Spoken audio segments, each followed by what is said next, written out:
રાજકોટ જિલ્લાના જામકંડોરણા રાજપૂત સમાજ દ્વારા મામલતદાર સાહેબને આવેદનપત્ર પાઠવવામાં આવ્યું। મુભા જાડેજા જામકંડોરણા તાલુકા રાજપૂત ક્ષત્રિય સમાજના પ્રમુખ છું। આજે અમે જે નિવેદન આપવા માટે આવેલા છીએ એ પરસોત્તમભાઈ રૂપાલાએ જે અમારા સમાજ વિશે વાણીવિલાસ જે કરેલ છે એના અનુસંધાને અમે અહીંયા આવેદનપત્ર મામલતદાર સાહેબને આપવા માટે આવ્યા છીએ। સાથ અમારે કોઈ રાજકીય બિન રાજકીય અથવા તો ભાજપ હોય કે અન્ય સમાજ હોય કે કોઈ વ્યક્તિ એની સાથે કાંઈ વાંધો નથી, માત્ર ને માત્ર પરસોત્તમભાઈ રૂપાલા સાથે વાંધો છે। જે અમારા સમાજ વિશે અભદ્ર ભાષાનો જેને ઉપયોગ કર્યો છે એના માટે જામકંડોરણા તાલુકા રાજપૂત સમાજનું દુઃખ અને લાગણી દુઃખની ભાઈ આપણે દુઃખ વ્યક્ત કરી રહ્યું છે।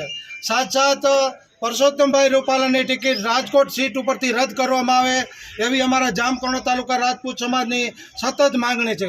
અગર આ રદ કરવામાં નહીં આવે તો આગળ રાજપૂત સમાજના જે કાંઈ ઉપરથી અમને આદેશ મળશે એ સાથે અમે જે કાંઈ આદેશ મળશે એ પ્રમાણે અમે લડવા માટે કામ કરવા માટે તૈયાર છીએ। જય માતાજી, ભારત માતા કી જય।